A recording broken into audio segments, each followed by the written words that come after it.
बिस्मिल्लाहिर्रहमानिर्रहीम। तो कल की क्लास के अंदर बेटा लेजर पोस्टिंग करने के बाद हमने हर अकाउंट का क्लोजिंग बैलेंस निकाल लिया था।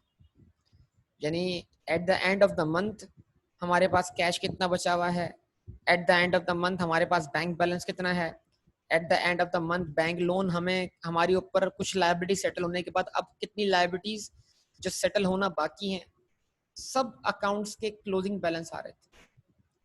जवाब दीजिए बेटा। तो अब एक और अकाउंट बनता है जिसको हम बोलते हैं ट्रायल बैलेंस। ट्रायल बैलेंस एक ऐसा अकाउंट है जिसमें हम क्या करते हैं, जितने भी अकाउंट्स हैं उन सबके क्लोजिंग बैलेंस को इकट्ठा लिख देते हैं। तो left hand side right hand side के बराबर प्रूव हो जाती है, वो अकाउंटिंग इक्वेशन प्रूव हो जाती है। ठीक है जी। तो अल्टीमेटली समझिए बनना वही है सब कुछ। मैंने क्या बोला था, आपकी अकाउंटिंग इक्वेशन आपकी बेस है, अल्टीमेटली बनना वही सब कुछ है। यस और नो? चले, अब आप मुझे बताइए कि कल वाले क्वेश्चन में कैश का क्लोजिंग बैलेंस क्या आया था, आप सब बताइए।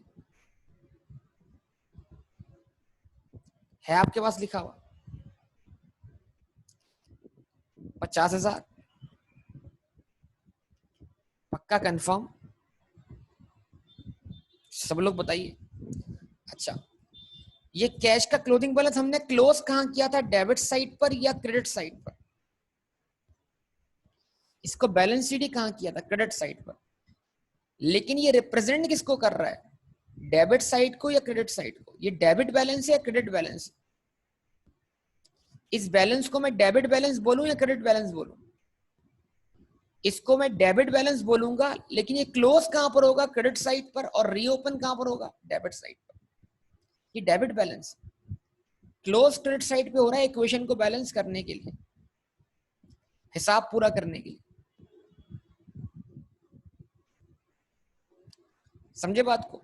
तो जब मैं ट्रायल बैलेंस लिखूंगा तो ट्रायल बैलेंस लिखते वक्त मैं इसको लिखूंगा इसकी ओरिजिनल साइड पर। यानी मैंने लिखा यहां पर क्या, कैश, और डेबिट साइड पे कितना बैलेंस दिख दिया बेटा, 50,000। कैश के बाद हमारे पास अगला हेड कौन सा था बेटा,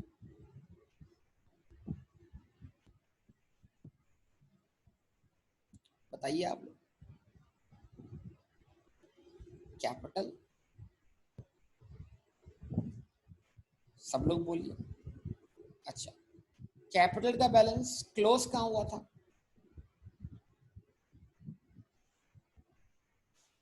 कैपिटल का बैलेंस क्लोज कहां हुआ था,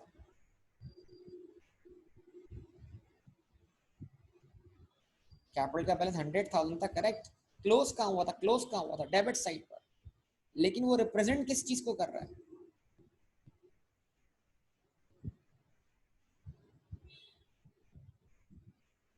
वो रिप्रेजेंट किस चीज को कर रहा है, वो रिप्रेजेंट कर रहा है किसको, क्रेडिट बैलेंस को।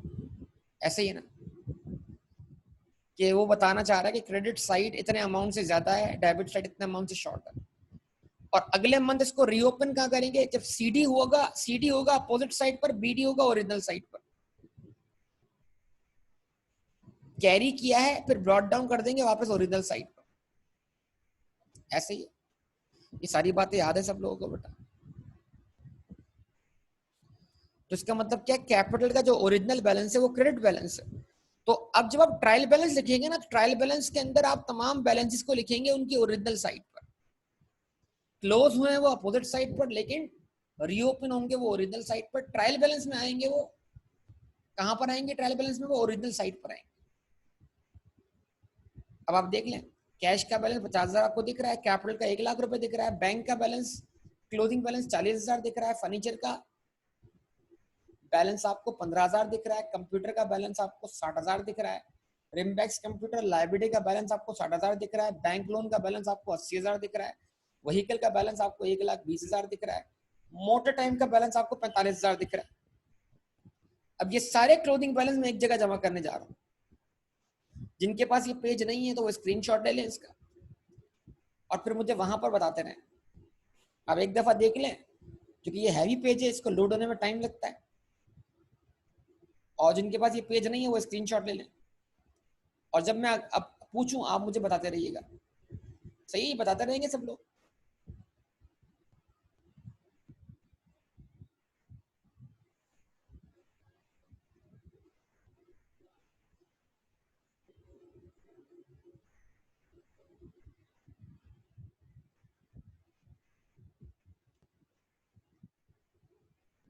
ओके ना, तो अब बोलिए जरा कैपिटल।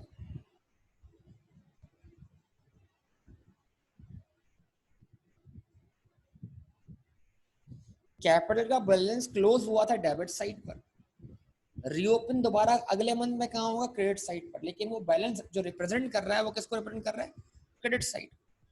तो कैपिटल हमारे पास क्रेडिट साइड पे मौजूद है कितने से, 100,000।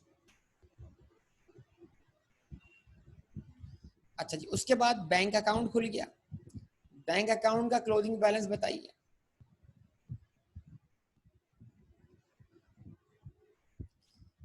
बैंक अकाउंट का बैलेंस भी क्या है, डेबिट बैलेंस है। क्लोज कहाँ हो रहा है, क्रेडिट साइड पर। रीओपन कहाँ होगा, डेबिट साइड।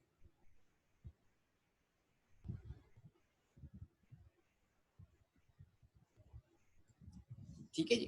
तो बैंक बैलेंस मैंने कहा लिखा, डेबिट साइड पर, कि मेरे पास 50,000 और 40,000 के एसेट्स मौजूद हैं, कैश और बैंक की शक्ल।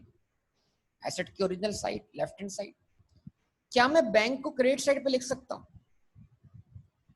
एक सवाल कर रहा हूँ आपसे, क्या मैं बैंक को क्रेडिट साइड पे लिख सकता हूँ?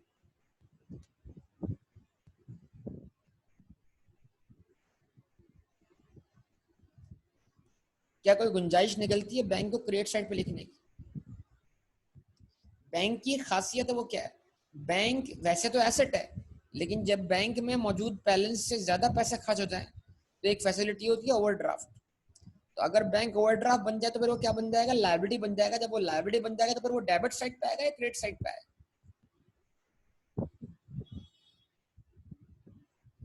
हाँ, लेकिन फिल वक्त तो बैंक अभी क्या है, हमारे लिए एसेट है। ठीक है, तो जब तक बैंक एसेट है वो क्रेडिट साइड पे क्लोज होगा, डेबिट साइड पे रीओपन होगा। जिस दिन बैंक हमारे लिए क्या बना, लायबिलिटी बना, उस दिन वो क्लोज होगा डेबिट साइड पर, क्योंकि क्रेडिट साइड ज्यादा होगी। लायबिलिटी सारी क्लोज हो रही है डेबिट साइड पर, तो फिर बैंक भी क्लोज होगा डेबिट साइड पर, रीओपन कहाँ होगा, क्रेडिट साइड पर। लेकिन फिल वक्त बैंक हमारे लिए एसेट है। ठीक है। अच्छा, उसके बाद ये बात क्लियर हुई सबको ना? बैंक के बाद अगला अकाउंट बताइए, फर्नीचर। फर्नीचर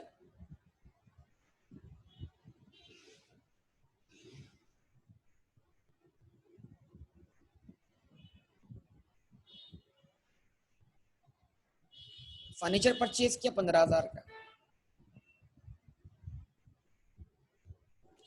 फर्नीचर का बैलेंस जो है वो डेबिट बैलेंस है। फर्नीचर का बैलेंस वो डेबिट बैलेंस है। उसके बाद मजीद और बताइए। कंप्यूटर,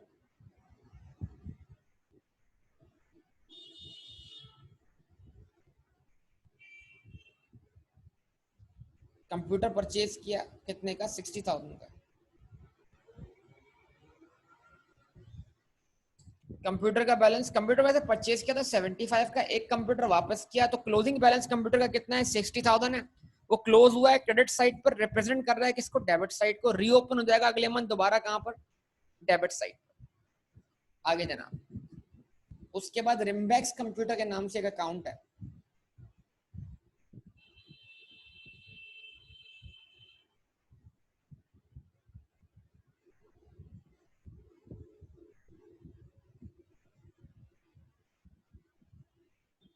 $60,000 से, और ये हमारे लिए क्या है, लायबिलिटी है।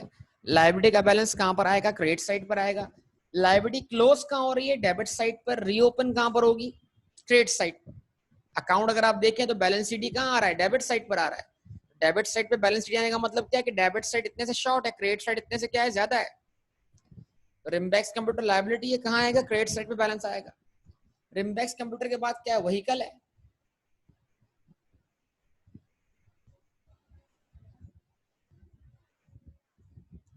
ठीक है जी, बैंक लोन है, व्हीकल नहीं है। अच्छा, बैंक लोन।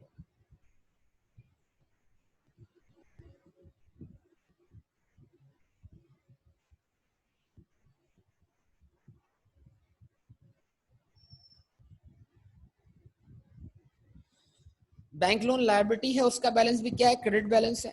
क्लोज हो रहा है डेबिट साइड पर, लेकिन रिप्रेजेंट कर रहा है किसको, क्रेडिट साइड, 80,000 से। उसके बाद नेक्स्ट,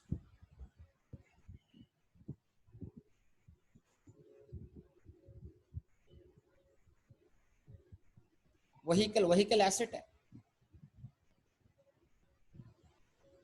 1,20,000 से। उसके बाद नेक्स्ट,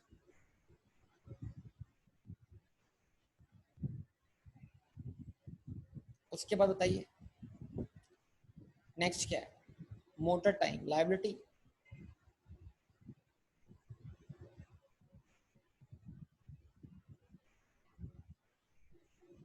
कितनी लायबिलिटी है, क्या क्लोजिंग बैलेंस है लायबिलिटी का, 45,000।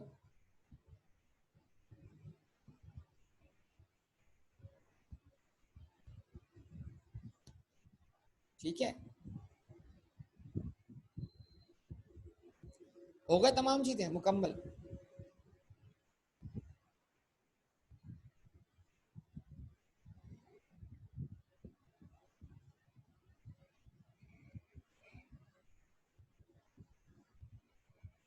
जब ये क्लोज हो जाएगा तो इसका टोटल इस तरह हो जाएगा, डबल लाइन लगाने का मतलब क्या, ये टोटल हो जाएगा यहाँ पर आगे।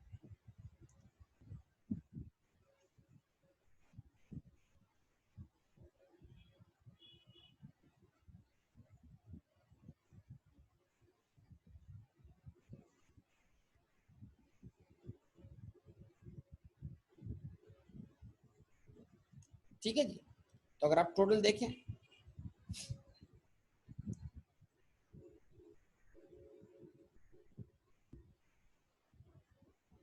कितना टोटल बन गया आपके लिए बेटा,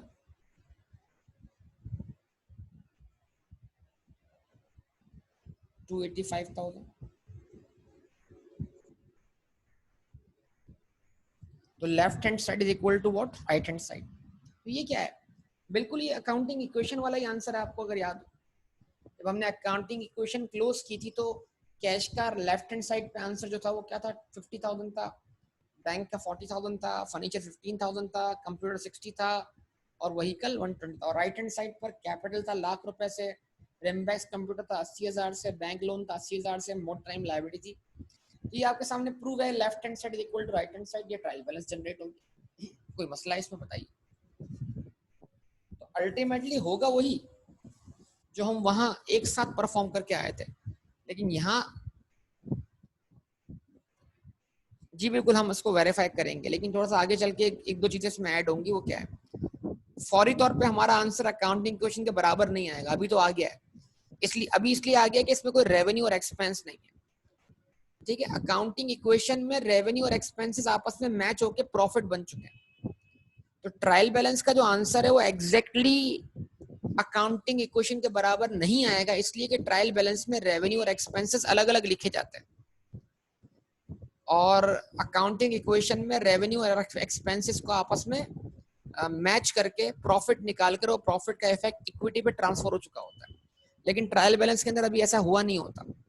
तो हमने कहा अकाउंटिंग इक्वेशन में जो कुछ भी हमने परफॉर्म किया रिजल्ट वही निकलना है, लेकिन वो चीजें हमने स्टेप बाय स्टेप परफॉर्म करनी। उन चीजों को परफॉर्म करने के स्टेप्स हैं, प्रोसीजर्स हैं, और हर प्रोसीजर का एक नाम है। ठीक है, वो सारी बातें हम सीखना शुरू हो जाएंगे। तो मैंने क्या बोला, अकाउंटिंग इक्वेशन ही हमारी बेस है, यकीन कीजिए। तो ये ट्रायल बैलेंस जनरेट हो गया आपका। इसमें कोई मुश्किल बात हो तो बताइए।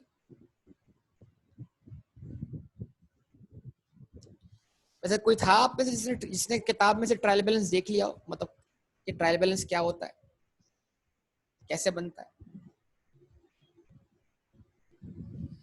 जवाब दें। किसी ने देखा हो ट्रायल बैलेंस, किताब से पढ़ने की कोशिश की हो? नो।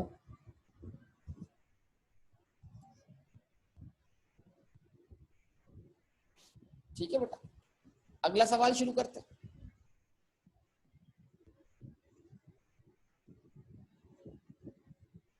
वही करने जा रहे हैं, वही करने जा रहे हैं। स्टार्ट करते हैं, सेकंड क्वेश्चन शुरू करते हैं। ठीक है, ठीक है,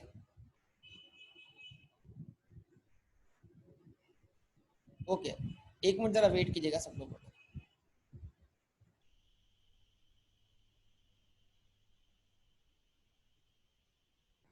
वेट कीजिएगा, मैं स्टार्ट कर रहा हूँ थोड़ी देर में, मैं 1 मिनट में जरा आता हूँ।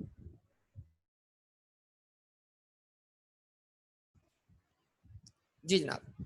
तो mister Bilal started business on 1 July 1999 with cash amounting to ₹215,000।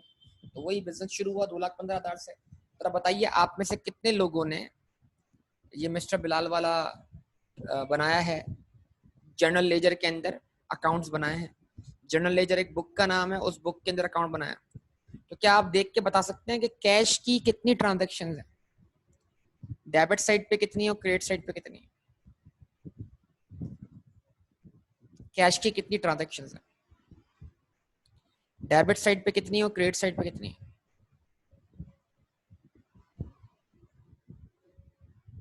जवाब दें। डेबिट पे 2 हैं, क्रेडिट पे 4 हैं। अच्छा, ओके। ये मैं इसलिए पूछ रहा हूँ कि हम जब इसको रीड कर लेते हैं तो अब एक आइडिया होता है हमें कितना स्पेस एलोकेट करना होता है। और ये स्पेस एलोकेशन आप वक्त के साथ साथ सीख जाएंगे कि भाई एग्जाम में एक पेपर पे आप लिख रहे हैं तो आपको कितना स्पेस इसको एलोकेट करना है। ओके ना? तो हम यहाँ पे लिखने जा रहे हैं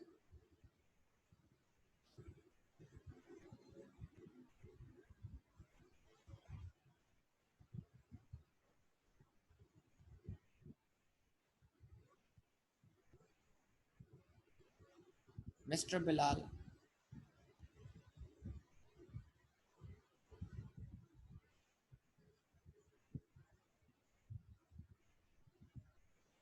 जनरल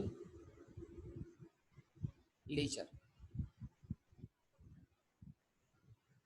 इन शॉर्ट जीएल।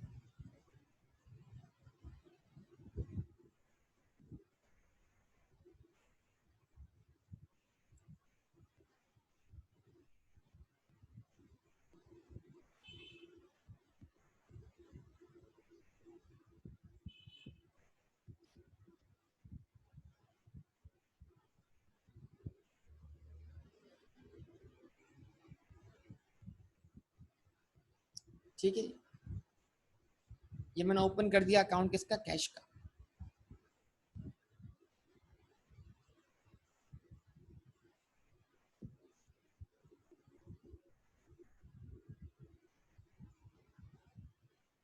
और साथ साथ अकाउंट ओपन कर लेंगे इसका कैपिटल का।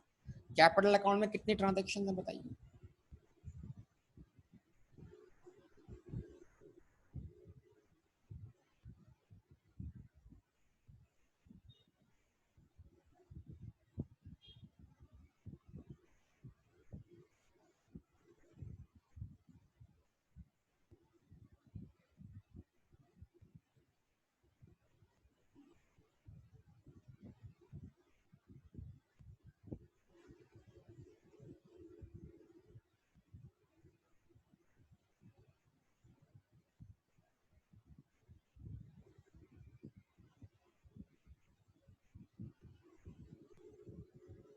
कैपिटल अकाउंट में कितनी ट्रांजेक्शन?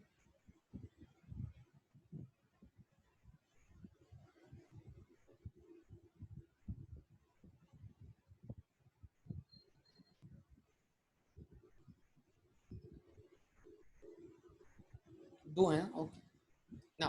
सबसे पहले स्टार्ट किया हम, तो बिलाल स्टार्टेड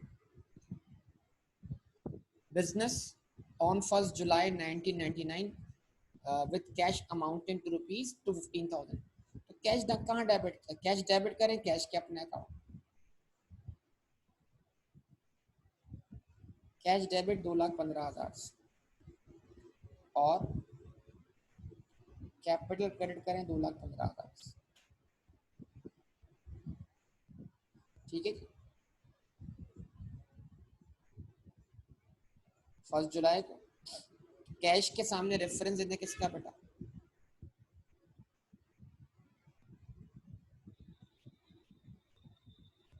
कैपिटल का क्रॉस रेफरेंस, और कैपिटल के सामने क्रॉस रेफरेंस देते हैं किसका बेटा? कैश का। और ये ट्रांजैक्शन परफॉर्म कब हुई है? 1 जुलाई। ठीक है, कोई मसला है इसको समझने में? नेक्स्ट वन, नेक्स्ट बोलिएगा।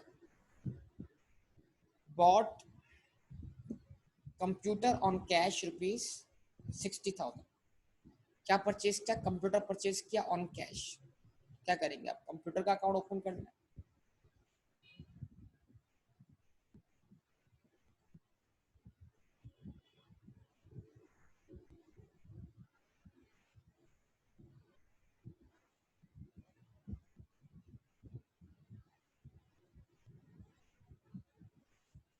ठीक है,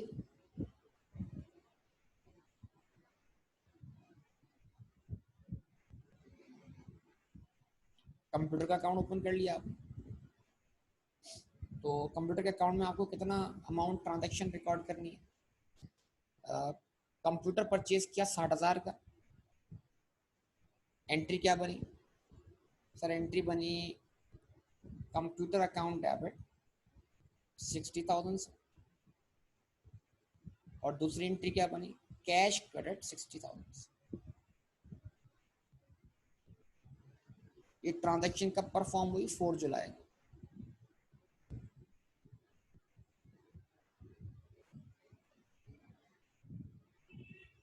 ठीक है,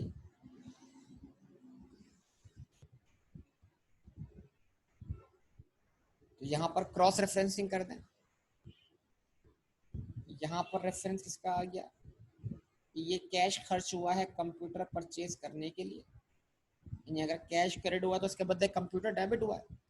और ये कंप्यूटर कैसे परचेज हुआ है? कैश खर्च करके। अगर कंप्यूटर डेबिट हुआ तो बदले में कैश क्या हुआ है? क्रेडिट हुआ। क्रॉस रेफरेंसिंग समझ में आ रही है सब लोगों को बेटा? अच्छा जी, उसके बाद open bank account with devil bank limited by cash ₹55,000। बताइए बैंक अकाउंट में कितनी ट्रांजेक्शन है? जरा बताइए, आइडिया बताइए जरा आप लोग, जिन लोगों ने सॉल्व किया है आप में से। बैंक अकाउंट की डेबिट साइड पे कितनी ट्रांजेक्शन है और बैंक अकाउंट की क्रेडिट साइड पे कितनी ट्रांजेक्शन है?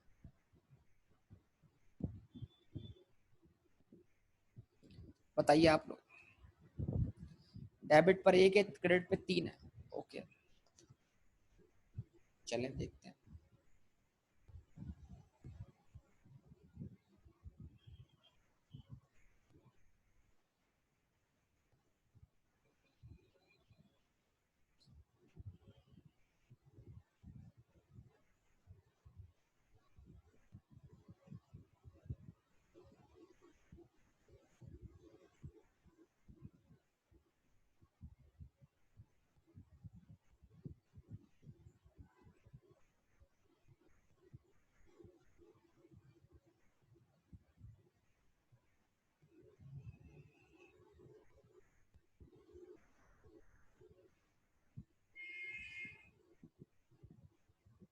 ठीक है, बैंक अकाउंट ओपन कर लिया आपने।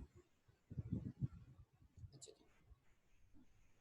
बैंक अकाउंट कितने से ओपन किया आपने? 55,000 से। क्या एंट्री बनी?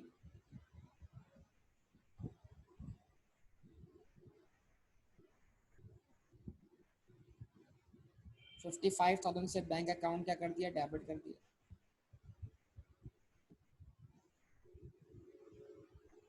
55,000 से कैश अकाउंट का कर दिया? क्रेडिट कर दिया। ये ट्रांजेक्शन कब परफॉर्म हुई? 6 जुलाई।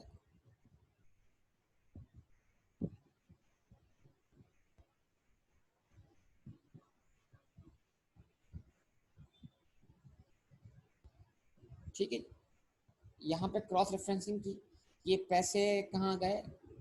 कैश खर्च हुआ, पैसे कहाँ हैं? बैंक अकाउंट में। और बैंक अकाउंट में पैसे कैसे आए?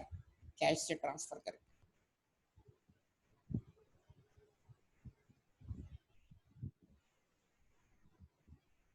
यहाँ पर कैश का रेफरेंस आ गया। ठीक है, next transaction, bought car ₹190,000 on account from car world. Car world से क्या किया, कार परचेज की।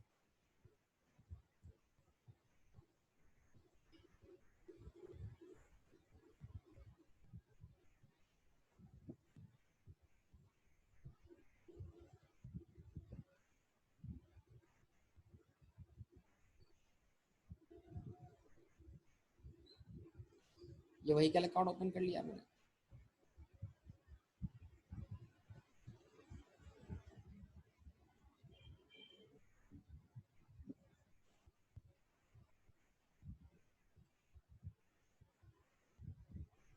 ठीक है, अच्छा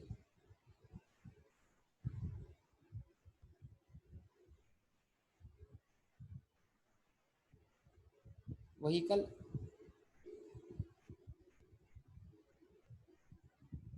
कार वर्ल्ड, कितने के परचेज किया व्हीकल बेटा, 190,000 का। कब परचेज किया, 8 जुलाई को। तो आपने कहा जनाब 8 जुलाई व्हीकल डेबिट 190,000 से, 8 जुलाई कार वर्ल्ड क्रेडिट कितने से, 190,000। ठीक है जी, यहाँ रेफरेंस किसका आ गया, कार वर्ल्ड का। यहाँ रेफरेंस किसका आ गया, व्हीकल। ऐसा ही है, जवाब दें। Next transaction, petrol bill pay किया कितने का, 2200 का। अच्छा जी, तो फ्यूल एक्सपेंस का अकाउंट ओपन कर लेना।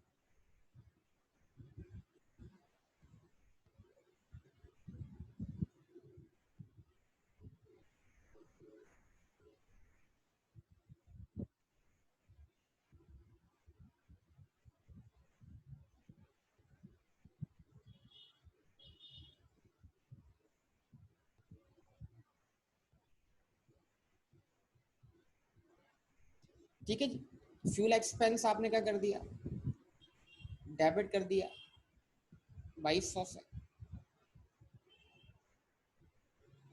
8 जुलाई को। ठीक है, और ये पेमेंट कहाँ से हुई, कैश से। कैश अकाउंट क्रेडिट कर दिया आपने 2200 से, 8 जुलाई को। क्रॉस रेफरेंसिंग कर दें कि भाई ये कैश कहाँ खर्च हुआ, सर ये कैश खर्च हुआ फ्यूल की पेमेंट करते वक्त। ऐसे ही है। और फ्यूल एक्सपेंस अगर डेबिट हुआ है तो इसकी पेमेंट हुई कैसे,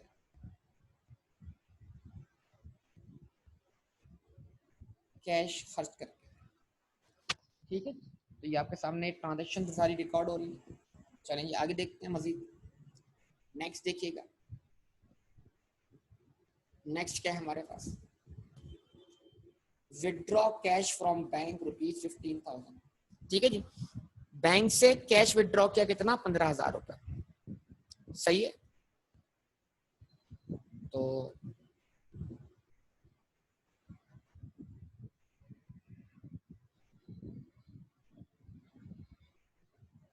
बैंक से कैश विदड्रॉ किया तो कैश बैलेंस में क्या हो गया, इजाफा हो गया।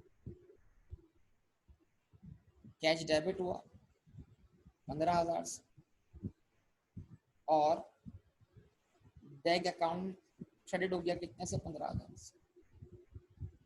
डेट ऑफ ट्रांजैक्शन क्या है इसकी, 10 जुलाई।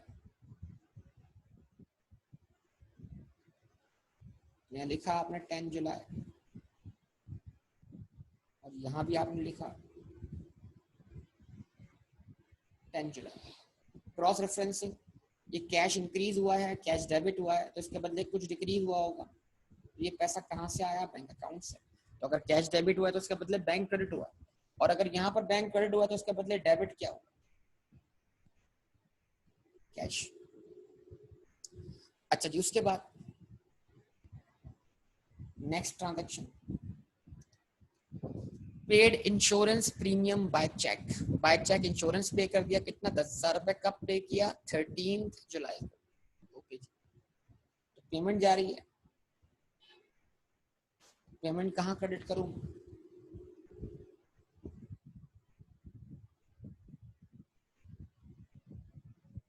13 जुलाई को पेमेंट, कितना कितना है इंश्योरेंस, 10,000, 10,000 से बैंक क्रेडिट कर दिया।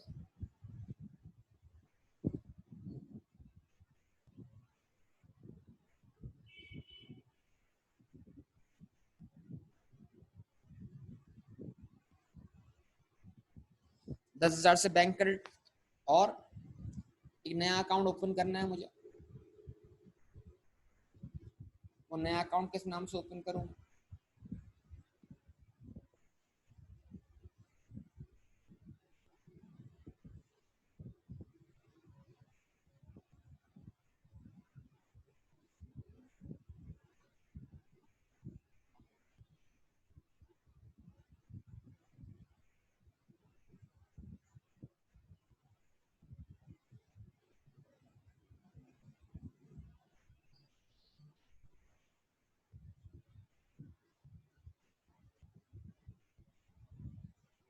इंश्योरेंस एक्सपेंस के नाम से, ठीक है जी। तो इंश्योरेंस एक्सपेंस डेबिट कर दिया आपने,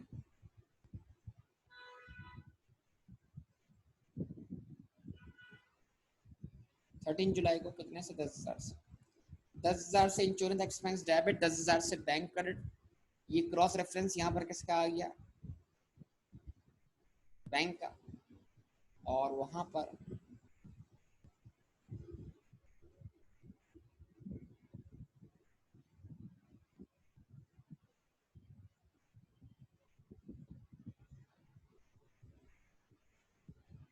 इंश्योरेंस एक्सपेंस, ठीक है जी। अच्छा, अब उसके बाद Majid, bought bookshelf on account from, on account ₹35,000 from DZ furniture. Bookshelf खरीदा, फर्नीचर परचेज किया, ओके जी। उसको रिकॉर्ड कर लें आप,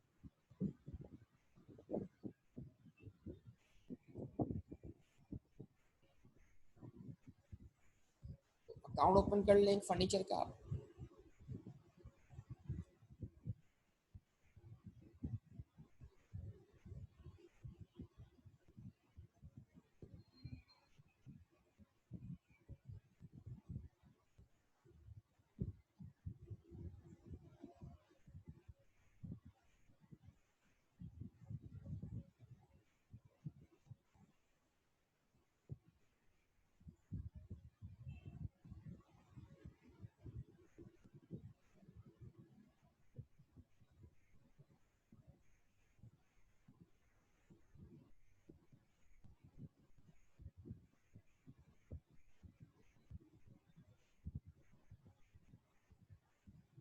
furniture and DZ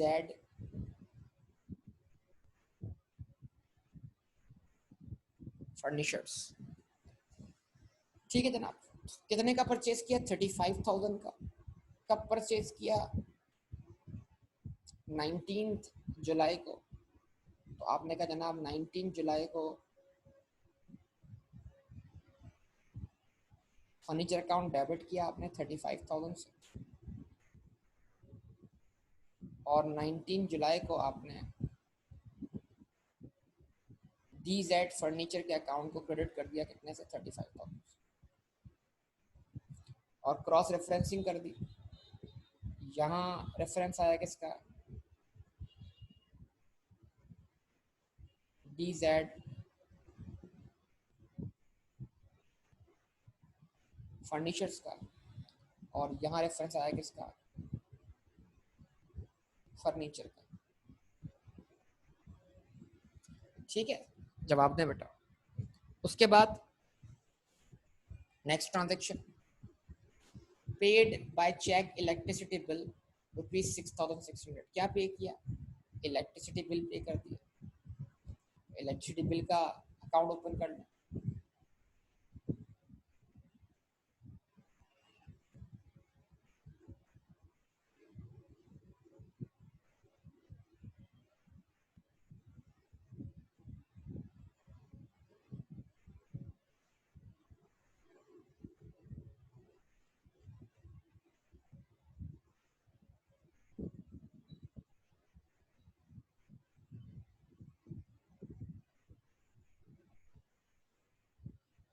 electricity expense का अकाउंट ओपन किया। ये बिल कब पे किया आपने? ये बिल पे किया आपने 23 जुलाई, चलेगा 23 जुलाई को आपने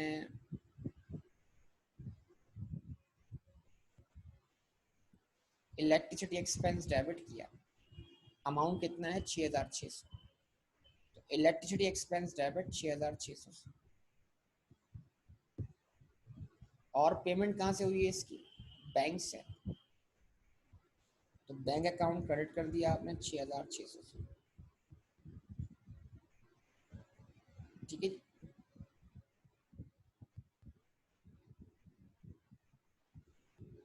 23 जुलाई।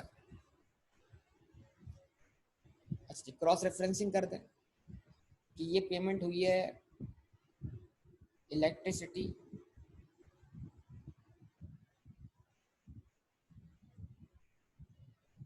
एक्सपेंस को पे करना। ठीक है।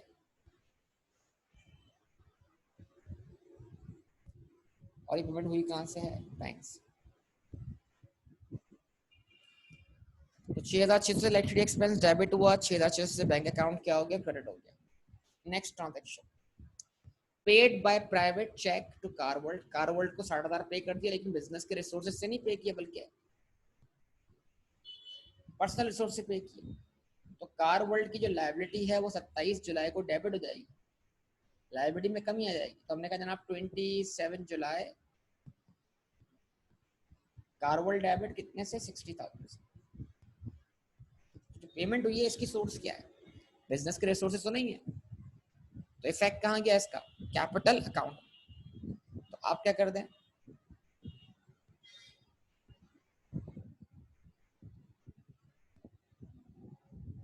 27 जुलाई को क्या करते हैं? कैपिटल अकाउंट क्रेडिट कर दें कितने से? 60,000। अब यहाँ पे रेफरेंस है आप किसका?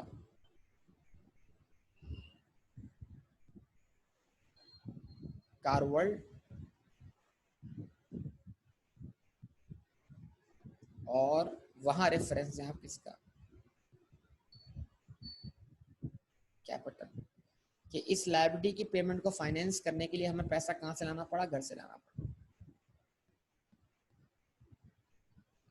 ठीक है, ये आपके सामने। उसके बाद paid salaries by cash. Salary पे की कैश के जरिए, कितनी? 12,300। उसके लिए हमें चाहिए सैलरी का अकाउंट। तो अकाउंट, अगर मैं अकाउंट यहाँ बना लेता हूँ सैलरी का,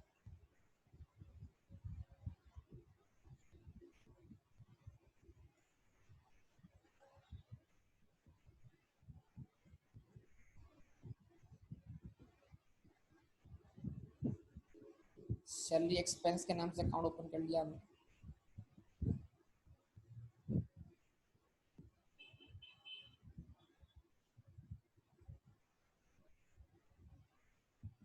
ठीक है जी, कितनी सैलरी पे की बेटा? 12,300। Salary expense debit 12,300।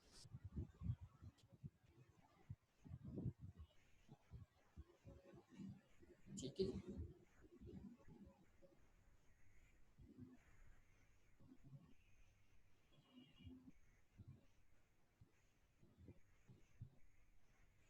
Salary expense debit 12,300 से, और ये ट्रांजेक्शन कब परफॉर्म किए? 29 जुलाई।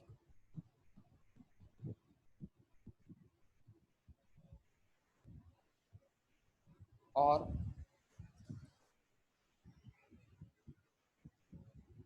कैश क्रेडिट, कैश क्रेडिट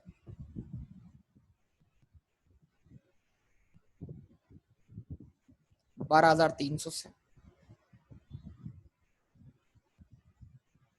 29 जुलाई को। Cross referencing, salary expense,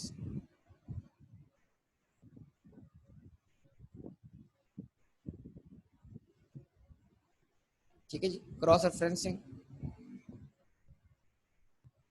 cash.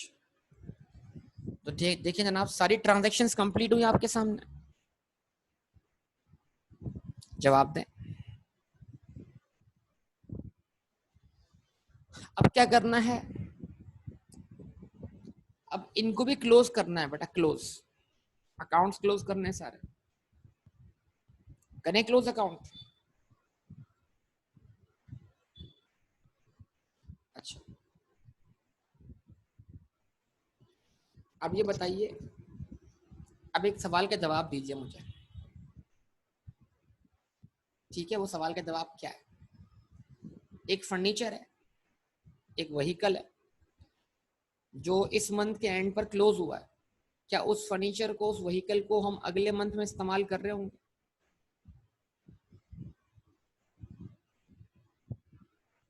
ठीक है, अच्छा, गुड, जबरदस्त। अच्छा जो कैश बच गया है उसको हम कब खर्च कर रहे होंगे? बचे हुए कैश को, बचे हुए बैंक बैलेंस को, उसको हम कब यूज कर रहे होंगे? अगले अगले नेक्स्ट मंथ में, अगले पीरियड में इस्तेमाल कर रहे होंगे। Very good. जो लायबिलिटी अब तक सेटल नहीं हुई, कार वर्ल्ड का बैलेंस स्टिल जो है वो 190 में से अगर 60 माइनस करे तो 130 से सेटल होना बाकी है, तो वो सेटल फिर कब होगी? वो लायबिलिटी सेटल कब होगी? नेक्स्ट पीरियड में। सही है, अच्छा। और जितना इक्विटी मैंने इन्वेस्ट किया है वो मेरी इन्वेस्टमेंट कंटिन्यू करेगी अगले पीरियड में, मतलब जो मैंने कैपिटल इन्वेस्ट कर दिया है वो इन्वेस्टमेंट इस दफा हो गई है, लेकिन वो जब तक मेरा बिजनेस चल रहा है तब तक वो इन्वेस्टमेंट मेरे बिजनेस में रहेगी ना बेटा, तो वो भी अगले मंथ में कंटिन्यू कर जाएगी। Yes sir. अच्छा ये बताइए, ये अगर मैंने सैलरीज पे की हैं जुलाई के मंथ की, तो ये जुलाई के मंथ की सैलरीज हैं या ये अगस्त के मंथ की सैलरीज भी? तो ये जुलाई की सैलरी अगस्त में तो नहीं जाएगी ना, ये अगस्त की सैलरी तो नहीं कहलाएगी ना।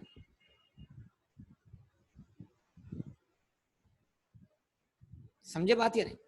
अच्छा अब एक समझे, जो समझाना चाह रहा हूँ ना आपको उसको समझिएगा टेक्निकल। अच्छा देखिए, एसेट्स, लायबिलिटीज और इक्विटीज, क्या बोला बेटा? दोहरा दीजिए जरा। एसेट्स, लायबिलिटीज और इक्विटीज, जो कहाँ दिख रहे थे? अकाउंटिंग इक्वेशन में। अकाउंटिंग इक्वेशन में तीन चीजें दिख रही थी। अकाउंटिंग इक्वेशन में दो चीजें छुपी हुई थी जिनके इफेक्ट पहुंच रहे थे कहां पर? इक्विटी पर। तो बेसिकली अकाउंटिंग इक्वेशन के अंदर तीन चीजें थी, एसेट्स, लायबिलिटीज और इक्विटीज। तो किसी भी बिजनेस के अंदर एसेट्स, लायबिलिटीज और इक्विटी ही कंटिन्यू करती हैं अगले अगले मंथ या अगले पीरियड में या अगले अकाउंटिंग पीरियड में। समझे बात को?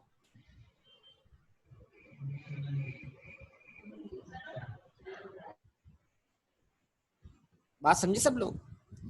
लेकिन जो एक्सपेंसेस हैं वो एक्सपेंसेस चार्ज हो जाते हैं। चार्ज मतलब वो एक्सपेंसेस रेवेन्यूज जो हमारे होते हैं उनसे मैच होते हैं, और जो नेट रिजल्ट होता है वो नेट रिजल्ट इक्विटी में क्या हो जाता है? ट्रांसफर हो जाता है।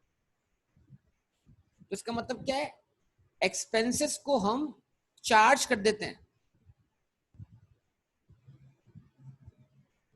कि भाई ये इतना एक्सपेंस हमने कंज्यूम कर लिया है, तो अगर ये जुलाई का एक्सपेंस है तो जुलाई में कंज्यूम हो चुका है। इतनी गुफ्तगू समझ में आती है बेटा? अब ये सुनिएगा, जब हम, अब सुनिएगा, देखिए इंपॉर्टेंट बात है, मिस मत कीजिएगा। जब हम रेवेन्यूज और एक्सपेंसेस को क्लोज करते हैं, जब हम रेवेन्यूज और एक्सपेंसेस को क्या करते हैं बेटा? क्लोज करते हैं, और हमारा इंटेंशन होता है प्रॉफिट निकालने का। जब हम रेवेन्यूज और एक्सपेंसेस को क्लोज करते हैं और हमारा इंटेंशन क्या क्या होता है? प्रॉफिट निकालने का। कि भाई हम प्रॉफिट में या लॉस में, तो हम उनको सीडी सीडी नहीं करते, सीडी बीडी नहीं करते, हम उनको ट्रांसफर करते हैं अकाउंट में। उस अकाउंट का नाम होता है प्रॉफिट एंड लॉस अकाउंट। तो जब भी हम रेवेन्यूज और एक्सपेंसेस को क्लोज करेंगे और हमारा इंटेंशन होगा प्रॉफिट निकालने का, तो हम रेवेन्यू और एक्सपेंसेस को सीडी के नाम से क्लोज नहीं करेंगे, बल्कि हम बोलेंगे they are transfer to profit and loss account. They are transfer to profit and loss account.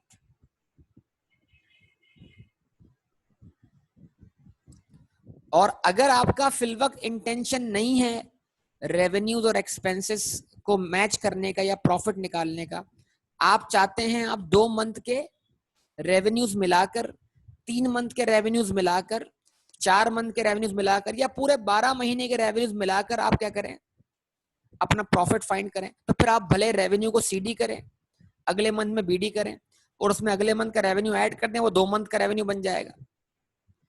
तो अगर अभी करंटली आपका इरादा प्रॉफिट निकालने का है, तो जब भी आपका रेवेन्यू और प्रॉफिट निकालने का इरादा हो, तो फिर आप रेवेन्यूज और एक्सपेंसेस को सीडी के नाम से क्लोज नहीं करेंगे, बल्कि आप बोलेंगे transfer to profit and loss account.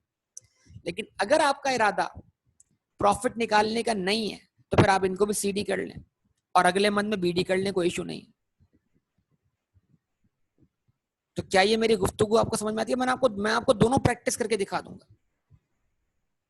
ये बताइए। तो बेटा अब मैं कंक्लूड ये कर रहा हूं कि मैं फिल वक्त रेवेन्यूज और एक्सपेंसेस को सीडी नहीं करूंगा, बल्कि मैं उनको क्लोज करूंगा किस नाम से? प्रॉफिट एंड लॉस अकाउंट के नाम से। तो जिसको मैंने क्लोज कर दिया प्रॉफिट लॉस अकाउंट के नाम से, वो अगले मंथ में दोबारा रीओपन नहीं होगा, वो वहीं क्लोज हो जाएगा। समझे बात? लेकिन जिसको मैंने सीडी कर दिया, वो अगले मंथ में दोबारा ओपन होगा बीडी के तौर पर, क्योंकि वो चीज मेरे लिए अगले मंथ में भी काबिल इस्तेमाल होगी। वो फर्नीचर है तो अगले मंथ में काबिल इस्तेमाल होगा, वो कैश होगा तो मैं खर्च कर सकता हूँ, वो बैंक बैलेंस होगा मैं खर्च कर सकता हूँ, वो व्हीकल है मैं उसको यूज कर सकता हूँ। तो एसेट्स, लायबिलिटीज और कैपिटल तो हमेशा सीडी बीडी होंगे, लेकिन रेवेन्यूज और एक्सपेंसेस अगर हमें प्रॉफिट निकालना है तो फिर वो सीडी नहीं होंगे, बल्कि उनको क्लोज किया जाएगा इम्पैक्ट ऑन प्रॉफिट और लॉस अकाउंट के नाम से। तो जरा इसको गौर से देखिएगा, मैं वर्बली तो बोल चुका हूँ, अब मैं इन सब चीजों को क्लोज करने जा रहा हूँ। अच्छी तरीके से जरा आप देख लीजिए इन तमाम बातों को, क्योंकि फिर टाइम नहीं बनेगा आगे, ठीक है ना। ये बेसिक सारी बातें हैं, बेसिक पे आपके लिए अच्छा खासा टाइम स्पेंड हो रहा है, तो आप स्पेंड कर दें टाइम। चलें जी, अब एक काम कर दें आप लोग, टोटल टोटल करवा दें।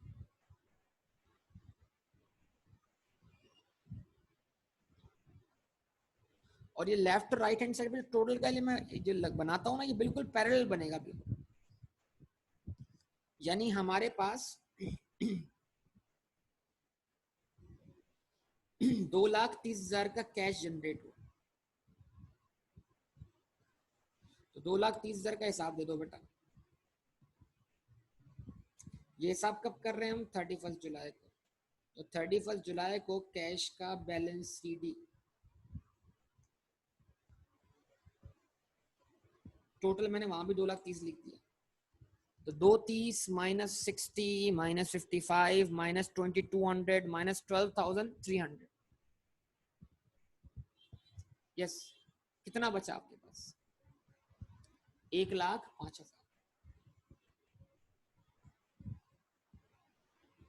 अब जो इस मंथ के एंड पे 1,05,000 कैश बच गया है, तो अगला मंथ कहां से ओपन होगा? 1,05,000 या 1,05,000? Which one is correct?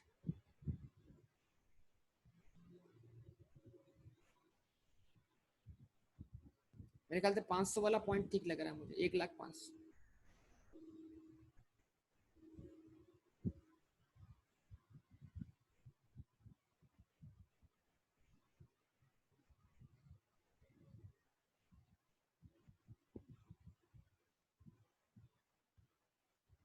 ठीक है जी, 1,05,000।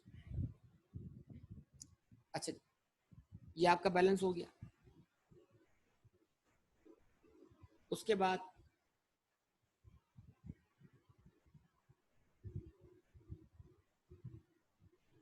कैपिटल का टोटल बैलेंस,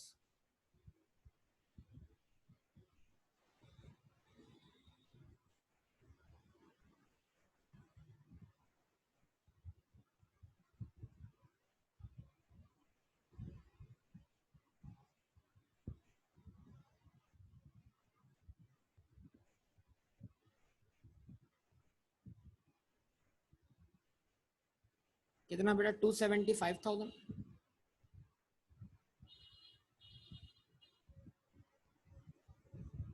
तो क्रेडिट साइड पूरी की पूरी क्या है 275,000 से ज्यादा है, डेबिट साइड पूरी शॉर्ट है, तो ये टोटल 275,000 ही क्या बन जाएगा बेटा, बैलेंस सीडी बन जाएगा आपके पास। ऐसा ही है।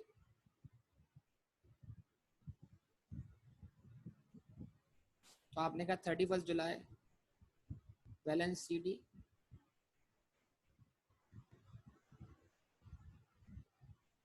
275,000, ठीक है जी। उसके बाद कंप्यूटर, कंप्यूटर का बैलेंस डेबिट बैलेंस है, कंप्यूटर एसेट है, ये कंप्यूटर में अगले अकाउंट अगले पीरियड में भी इस्तेमाल कर रहा हूँ, कंटिन्यू हो जाएगा अगले पीरियड के अंदर।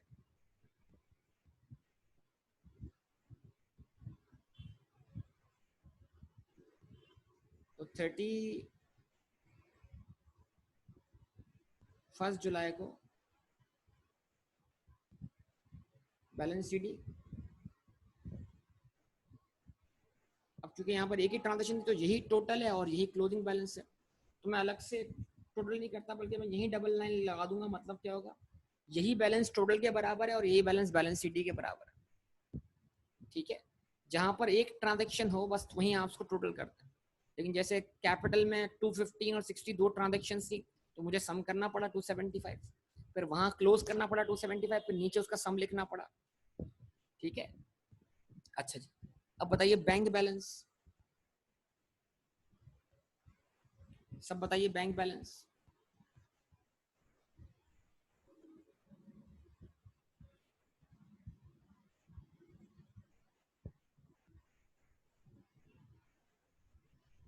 ख्याल है, ठीक है। जब इक्वल टू लगाता हूँ ना मैं आपके सामने, ये जो टोटल का ये बिल्कुल पैरेलल लगाता हूँ, दोनों तरफ बिल्कुल बराबर में लगेगा ये। तो 55,000 से कैश जनरेट हुआ बैंक के अंदर, 55,000 का हिसाब बना दें, उसमें से खर्च कितना हुआ, 15,000 खर्च हुआ, 10,000 खर्च हुआ, 6,600 खर्च हुआ। तो 31 जुलाई को बैंक में कितना बैलेंस रखा हुआ है, 23,400, 23,400 खर्च हो गया, ठीक है। ये 23,400 बचा हुआ है और 26,600 खर्च हो गया, तो ये पूरे 55,000 का हिसाब क्या हो गया, कंप्लीट हो गया। समझे बात को, जवाब दे। चलें, यहाँ था तो सब कुछ आसान था। अब उसके बाद अगला पेज है जहां पर एक्सपेंसेस हैं। अच्छा, अब इस पेज पे देखना जरा सब लोग। अच्छा, व्हीकल तो एसेट है, ये तो बड़ी आसानी से क्लोज जाएगा बेटा। तो आपने कहा 31 जुलाई व्हीकल का बैलेंस शीट कितने से, 190,000,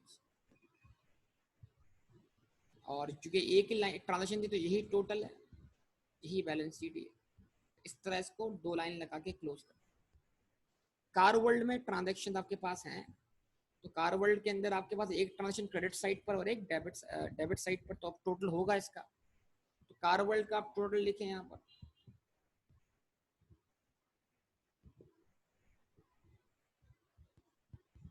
ठीक है जी। आपने कहा टोटल कितना है, टोटल लायबिलिटी कितने से जनरेट हुई थी, 1,90,000 से।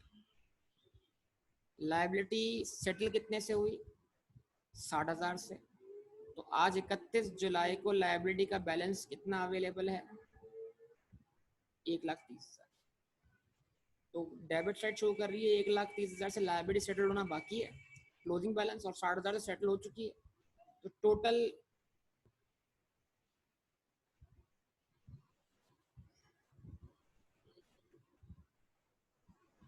जो लायबिलिटी में ट्रांजेक्शन हुई थी वो 1,90,000 की हुई थी।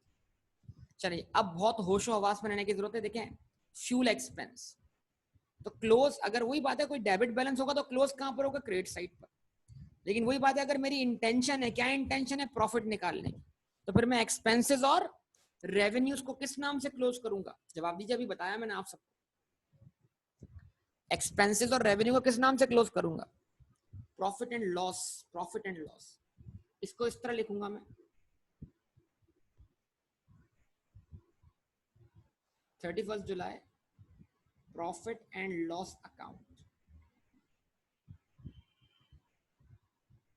इतने से 2200 से,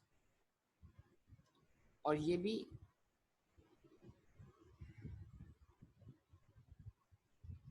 ठीक है, 1 लाइन था, उसको यही टोटल कर दिया। इंश्योरेंस एक्सपेंस भी एक्सपेंस है, इसको भी कहाँ मुंतकिल करना है?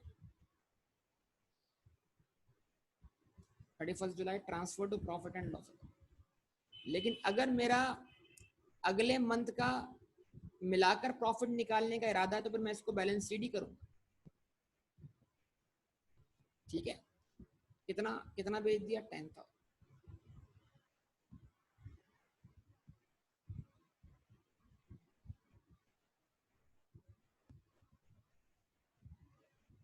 फर्नीचर क्या है? एसेट है, अगले साल भी अगले मंथ भी इस्तेमाल होगा, मतलब उसको उसका आप यूज कर पाएंगे उसको। तो 31 जुलाई को आपने फर्नीचर क्या कर दिया? बैलेंस शीट ही कर दिया।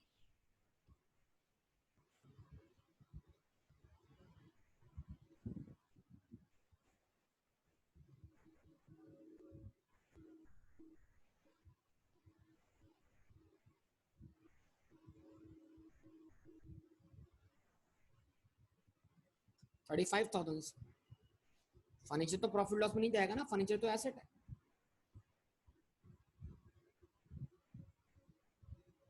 फर्नीचर सीडी होगा, अगले मंथ में बीडी हो जाएगा।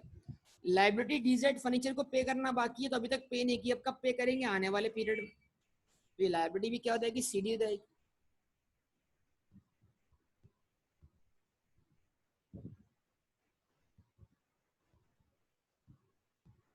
थर्टी फर्स्ट जुलाई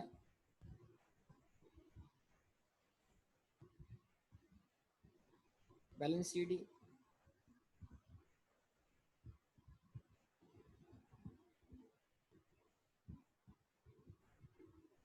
35,000।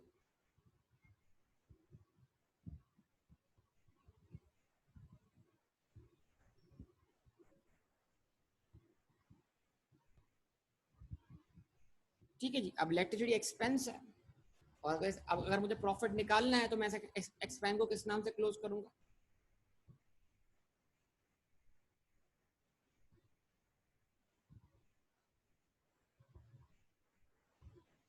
31 जुलाई कहाँ भेजा इसको? Profit and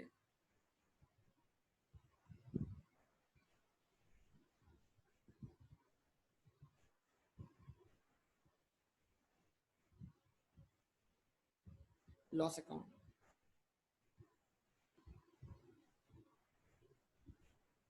6,600।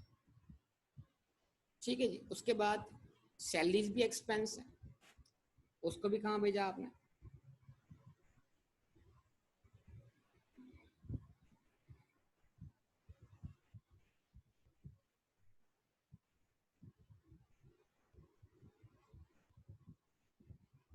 31 जुलाई को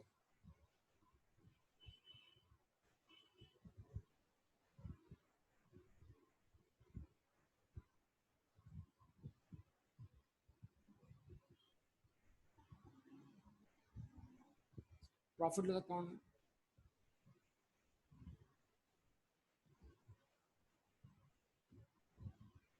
12,300।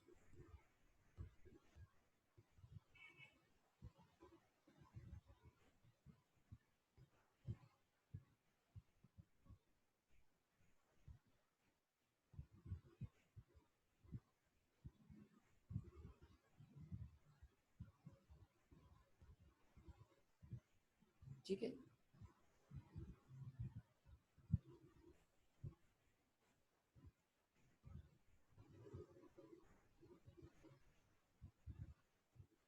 अब बन जाएगा इसका क्या? Trial balance. अब इसका ट्रायल बैलेंस जनरेट कर लीजिए। ठीक है जी, ट्रायल बैलेंस जनरेट करता है।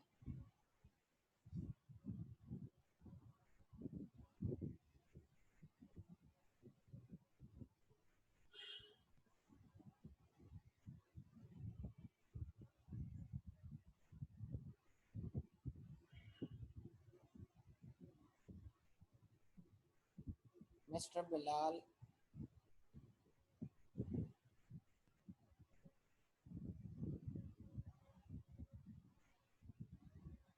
ट्रायल बैलेंस एज ऑन, कब बन रहा है ट्रायल बैलेंस, ये बैलेंसेस सारे कब जमा किए जा रहे हैं, 31 जुलाई, ठीक है। अच्छा,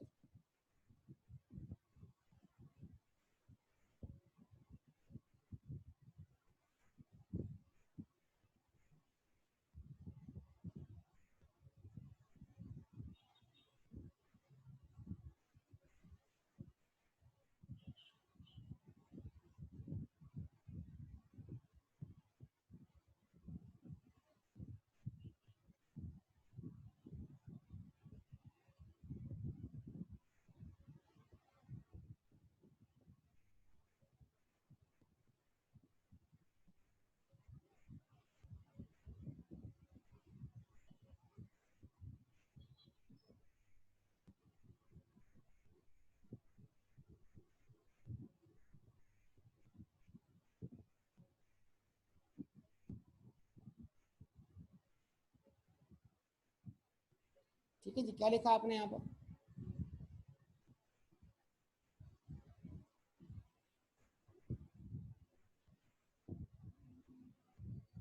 अकाउंट टाइटल, जितने भी अकाउंट्स हैं सबके टाइटल आएंगे, डेबिट एंड क्रेडिट। जवाब दीजिए बेटा। सबसे पहला अकाउंट बताइए कैश है, और सब बताइए कैश का क्लोजिंग बैलेंस क्या है। अभी तो वर्कआउट किया, जल्दी जल्दी करें, टाइम कम रह गया। कैश का क्लोजिंग बैलेंस बेटा प्लीज सब लोग, या जबरदस्त, 1,05,000।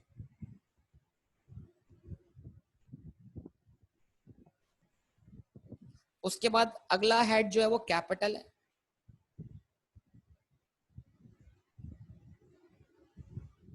कैपिटल का क्लोजिंग बैलेंस क्रेडिट साइड पर 275,000 से, गुड।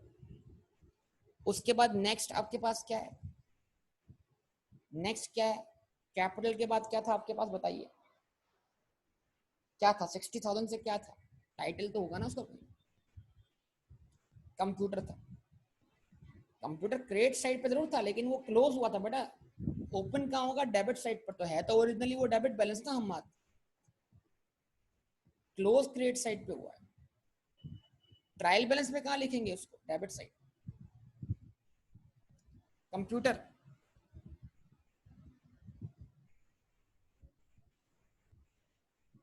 60,000 से।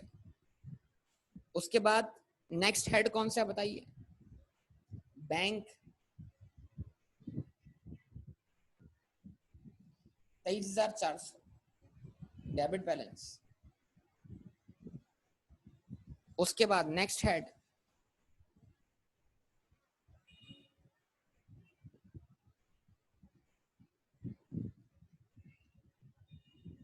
देख लें प्रीवियस पेज, नेक्स्ट हेड ये रहा, व्हीकल आ गया, फिर कार वर्ल्ड आ गया,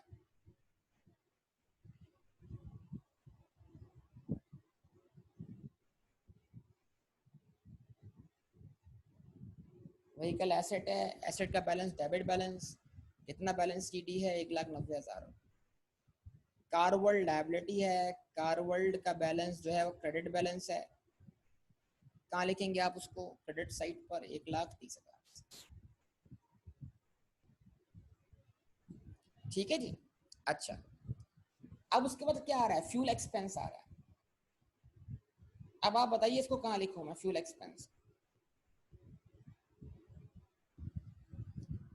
फ्यूल एक्सपेंस के बैलेंस को मैं डेबिट बैलेंस बोलूं या क्रेडिट बैलेंस बोलूं, आप बताइए। एक्सपेंसेस के बैलेंस को क्या माना जाएगा, डेबिट बैलेंस या क्रेडिट बैलेंस? देखिए वही बात है ना, ओरिजिनल जो ओरिजिनल बैलेंस है वही माना जाएगा। क्रेडिट पे तो वो क्लोज हुआ है, क्रेडिट पे तो क्लोज हुआ है बेटा, क्रेडिट पे क्लोज हुआ है, तो ओरिजिनली एंट्री बनाते वक्त क्या होता है, डेबिट हुआ था।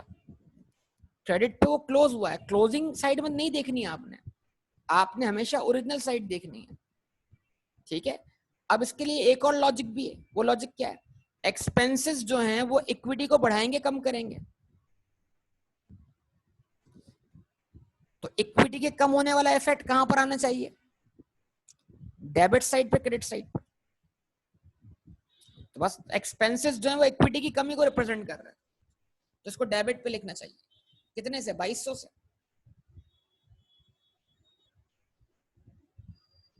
यस, अच्छा जी, ओके। आगे नेक्स्ट बताइए। इंश्योरेंस, तो इंश्योरेंस भी एक्सपेंस है, इसका बैलेंस भी डेबिट बैलेंस है। कितने से? 10,000 से। उसके बाद नेक्स्ट फर्नीचर, फर्नीचर एसेट है, क्लोज हुआ है क्रेडिट साइड पर, लेकिन ओरिजिनली बैलेंस डेबिट बैलेंस है इसका 35,000 से। डीजेड फर्नीचर लायबिलिटी है,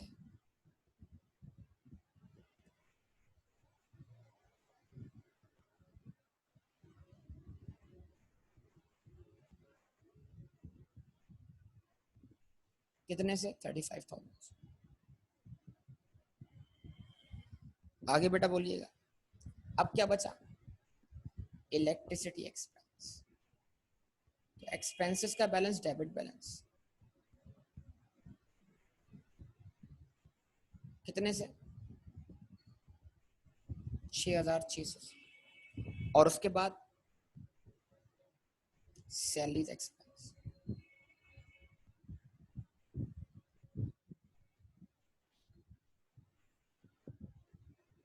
कितने से? 12,300 से। जवाब दें। सही है। अब इसका टोटल कर दें सब लोग, टोटल कर दें सब।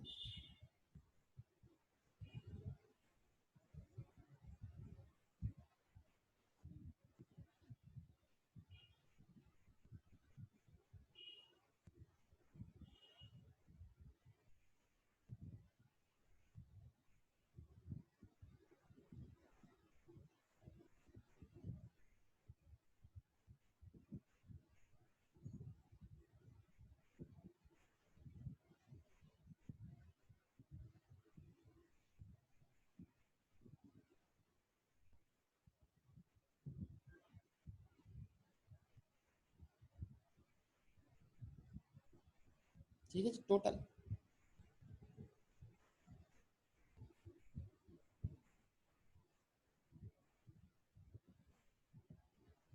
कितना?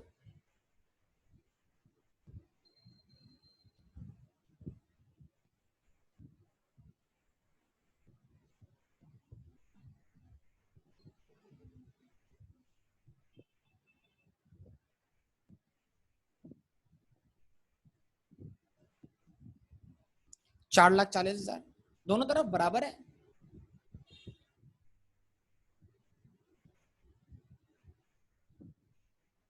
दोनों तरफ बराबर है बेटा, बताइए। ओके, अब एक सवाल का जवाब दीजिए, क्या ये आंसर अब अकाउंटिंग इक्वेशन से मैच कर रहा है?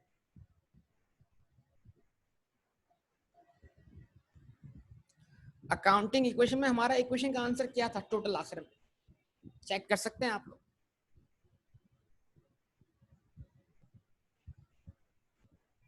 वहां कितना आंसर था जरा बताइए, जो लोग बोल रहे नहीं। वहां आंसर था 4,08,900, ऐसा ही था। अभी आंसर है 4,40,000। जरा 4,40,000 और 4,08,900 का डिफरेंस निकालिए, डिफरेंस निकालिए। वही समझा रहा हूं ना बेटा, डिफरेंस तो निकालो। 31,100। ओके, सही है। अच्छा, अब जरा एक्सपेंसेस का सम कीजिए।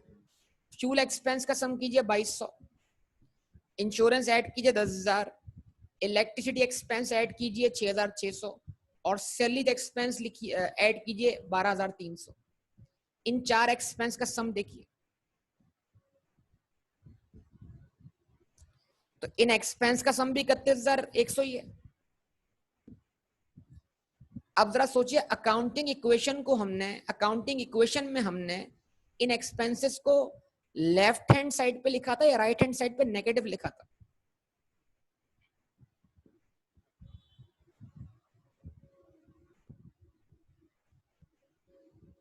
इन एक्सपेंसेस को अकाउंटिंग इक्वेशन में हमने लेफ्ट हैंड साइड पे लिखा था या राइट हैंड साइड पे नेगेटिव लिखा था? अच्छा, तो अगर मैं आज भी इनको लेफ्ट हैंड साइड से कहां ले जाऊं, अगर मैं आज भी इनको लेफ्ट हैंड साइड से कहां ले जाऊं, राइट हैंड साइड पर, तो ये क्या हो जाएंगे? ये नेगेटिव नहीं हो जाएंगे? हो जाएंगे। तो जब ये नेगेटिव हो जाएंगे तो right hand side, left hand side 31,100 से कम हो जाएगी और राइट हैंड साइड पे इनका इफेक्ट 31,100 से क्या हो जाएगा? माइनस हो जाएगा। तो फिर टोटल क्या आएगा? फिर टोटल इक्वेशन वाला आएगा कि नहीं आएगा? क्या कहते हैं? आएगा। तो कुछ समझ में आई बात? तो इसका मतलब अभी हमने एक्सपेंसेस को चार्ज नहीं किया, एक्सपेंसेस को चार्ज नहीं किया। ठीक है जी। मैंने क्या बोला था सबसे पहले? अकाउंटिंग इक्वेशन में इक्वेशन का सम कितना आ रहा है बताइए? रिपीट करने की बात जो बोल रहे हैं जरा बताइए, अकाउंटिंग इक्वेशन में सम कितना आया? अच्छा, और अभी सम कितना आ रहा है? इधर ट्रायल बैलेंस कितने से बैलेंस हो रहा है, इधर ट्रायल बैलेंस डिफरेंस पूछा मैंने कितना आ रहा है, डिफरेंस पूछा मैंने कितना आ रहा है? 31,100 का। मैंने बोला उस 31,100 के डिफरेंस को वेरीफाई करते हैं। हमने बोला एक्सपेंसेस का सम कर लीजिए। Fuel expense 2,200, insurance expense 10,000, electricity expense 6,600, salary expense 12,300, वो सम भी उतना ही बन रहा है। बन रहा है कि नहीं बन रहा? तो मैंने पूछा था कि बताइए अकाउंटिंग इक्वेशन बनाते वक्त मैंने एक्सपेंसेस के इफेक्ट कहां लिए थे, लेफ्ट हैंड साइड पर या राइट हैंड साइड पर? अभी राइट हैंड साइड पर नेगेटिव लिए थे। तो अगर आज भी मैं इन चारों एक्सपेंसेस को डेबिट साइड से उठा के कहां रख दूं, क्रेडिट साइड पर, तो ये नेगेटिव हो जाएंगे ना बेटा, या नेगेटिव नहीं होंगे? अगर मैं इनको इक्वेशन की लेफ्ट हैंड साइड से कहां ले जाऊं, राइट हैंड साइड पर, तो ये नेगेटिव होंगे कि नहीं होंगे? होंगे। तो 31,100 लेफ्ट हैंड साइड से कम हो जाएगा और 31,100 का negative effect right hand side पे चला जाएगा। तो दोनों तरफ जो है वो 31,100 की क्या आ जाएगी? कमी आ जाएगी। और आपका बैलेंस कितने से बैलेंस होगा? उसी अमाउंट से बैलेंस होगा। तो यहां तक पहुंचाएंगे हम, आप फिक्र ना करें, यहां तक पहुंचेंगे। एंड रिजल्ट वही आना है। तो ट्रायल बैलेंस एक फाइनल रिजल्ट नहीं है। इसका मतलब क्या है? ट्रायल बैलेंस के बाद भी कुछ बनना है। जब ट्रायल बैलेंस के बाद कुछ बनना है तो फिर वो आखिर में एंड रिजल्ट वही आएगा। ट्रायल बैलेंस के बाद अभी दो चीजें और बननी है, स्टेटमेंट ऑफ कॉम्प्रिहेंसिव इनकम बननी है, प्रॉफिट लॉस अकाउंट बनना है, और उसके बाद बननी है balance sheet, statement of financial position. Balance sheet का रिजल्ट हमेशा किसके बराबर होगा? अकाउंटिंग इक्वेशन के। तो इसका मतलब trial balance is not the end. Trial balance के बाद अभी दो चीजें और आनी है। कुछ समझ पाए मेरी बातों को?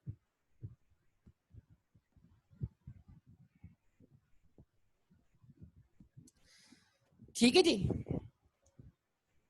इतना सब कुछ बनाने का मकसद जो है कि हर चीज एक सिस्टमैटिक वे में चले बेटा। अभी क्योंकि डेटा कम है तो आपको अकाउंटिंग इक्वेशन जो है वो आसान लग रही होगी, लेकिन जब डेटा बढ़ जाएगा तो उस डेटा को संभालना मुश्किल हो जाएगा। तो बड़े डेटा को संभालने के लिए सिस्टमैटिक वे होना चाहिए। तो अभी कम डेटा है इसलिए आपको लग रहा है कि सब कुछ अकाउंटिंग इक्वेशन में है, ठीक है। लेकिन डेटा का साइज जब बढ़ेगा, जब लार्ज वॉल्यूम ऑफ ट्रांजेक्शन आपके सामने होगा, तो फिर आपसे ट्रांजेक्शन अकाउंटिंग इक्वेशन में संभाली नहीं जाएंगी। फिर उनको सिस्टमेटिक वे में क्या करना है, फिर उनको ट्रेस करना मुश्किल हो जाएगा आपके लिए। तो एक एक ट्रांजेक्शन ट्रेस हो सके, ठीक है, उसका हिसाब किताब बन सके, इसलिए सिस्टमेटिक वे फॉलो करना है। तो इसलिए इतना सब कुछ बनाना आना चाहिए। अभी आपको ये फील इसलिए हो रहा है कि आप बहुत कम ट्रांजेक्शन्स देख रहे हैं, लेकिन प्रैक्टिकली बिजनेस के अंदर सेल एक थोड़ी होती है। बिजनेस के अंदर इन्वेंट्री एक दफा थोड़ी परचेज होती है, वो तो लगातार परचेज करते रहते हैं, इन्वेंट्री आती जाती है, बिकती जाती है, एम्प्लॉयज को सैलरी मिलती रहती है, इलेक्ट्रिसिटी बिल आते रहते हैं, तो सिलसिला चलता रहता है बेटा, खर्चे चलते रहते हैं। तो बिजनेस के अंदर जो ट्रांजैक्शंस की वॉल्यूम्स होती हैं वो ज्यादा होती है, क्वांटिटी ज्यादा होती है। नहीं बेटा, प्रोसीजर है, डायरेक्टली लेजर लेजर नहीं बनेगा, पहले जर्नल एंट्री बनेगी, जर्नल एंट्री के बाद लेजर पोस्टिंग होगी, लेजर पोस्टिंग के बाद क्या होगा, ट्रायल बैलेंस होगा, ताकि एक चीज जब दो मरहलों से गुजरे तो किसी एक मरहले में अगर क्या को मिस्टेक हुई है तो वो दूसरे मरहले से ट्रेस हो सके। तो हम मिस्टेक होने के चांसेस है ना, तो मिस्टेक कम से कम हो सकता है, एक जगह मिस्टेक हो अगली जगह मिस्टेक ना हो, तो वो ट्रेस हो जाएगी मिस्टेक आपकी। ठीक है, तो ये क्रॉस वेरिफिकेशन है, मतलब यानी कि हर चीज को डबल वेरीफाई कर रहे हैं। ठीक है, उम्मीद करता हूँ ये आज की क्लास आपको ये ट्रायल बैलेंस बनाना आ गया होगा। अब आपकी जिम्मेदारी क्या है, अब आप जितने क्वेश्चन कर सकते हैं, क्वेश्चन 4 करें सबसे पहले, उसका बनाए ट्रायल बैलेंस, फिर क्वेश्चन 5 करें, उसका बनाए ट्रायल बैलेंस, फिर क्वेश्चन 3 करें, फिर उसका बनाए ट्रायल बैलेंस, फिर क्वेश्चन 6 करें और उसका बनाए ट्रायल बैलेंस। अगर ये 4 ट्रायल बैलेंस बन गए, हम अगले स्टेज में ट्रांसफर हो गए। मतलब जिस दिन आपने 4 मजीद ट्रायल बैलेंस बना दिए ना, तो हम ऑटोमेटिक अगले टॉपिक की तरफ मूव कर जाएंगे।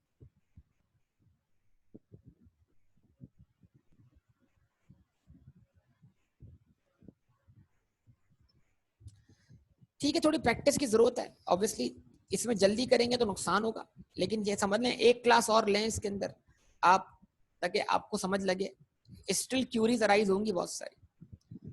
ठीक है, तो ये आप कंप्लीट कीजिए बेटा प्लीज, तरतीब उसी तरतीब से, पहले 4, फिर क्वेश्चन 5, फिर क्वेश्चन 3 और फिर क्वेश्चन 6।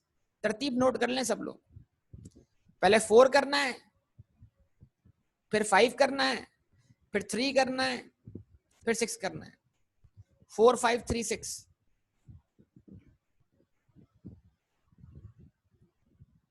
डिस्काउंट अलाउड और रिसीव क्या एक्सपेंस है और इनकम है, तो एक्सपेंस और इनकम कैसे क्लोज होंगे आज मैंने डिस्कस किया, लेक्चर सुने आप दोबारा इसका अच्छी तरीके से याद करें।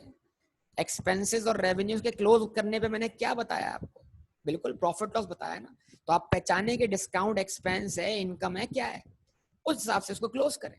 सेल्स क्या है, रेवेन्यू, तो सेल्स क्लोज कैसे करेंगे, profit loss account. Cell return क्या है, एंटी रेवेन्यू, उसको भी प्रॉफिट लॉस में क्लोज करेंगे। सही है। ड्राइंग क्या है, कैपिटल का अपोजिट है, तो ड्राइंग बैलेंस सीडी होगा। ठीक है, तो वक्त के साथ साथ इंप्रूवमेंट आ जाएगी, गलतियां थोड़ी बहुत हो जाएंगी, कोई इशू नहीं है, लेकिन इंप्रूवमेंट आ जाएगी। तो इसको स्टॉप करेंगे इंशाल्लाह, मजीद बात अगली क्लास में क्वेश्चन 4 5 3 6 इस तरतीब से आप सॉल्व कर लीजिएगा। ओके बेटा, इसको स्टॉप करूंगा। ओके, अल्लाह हाफिज।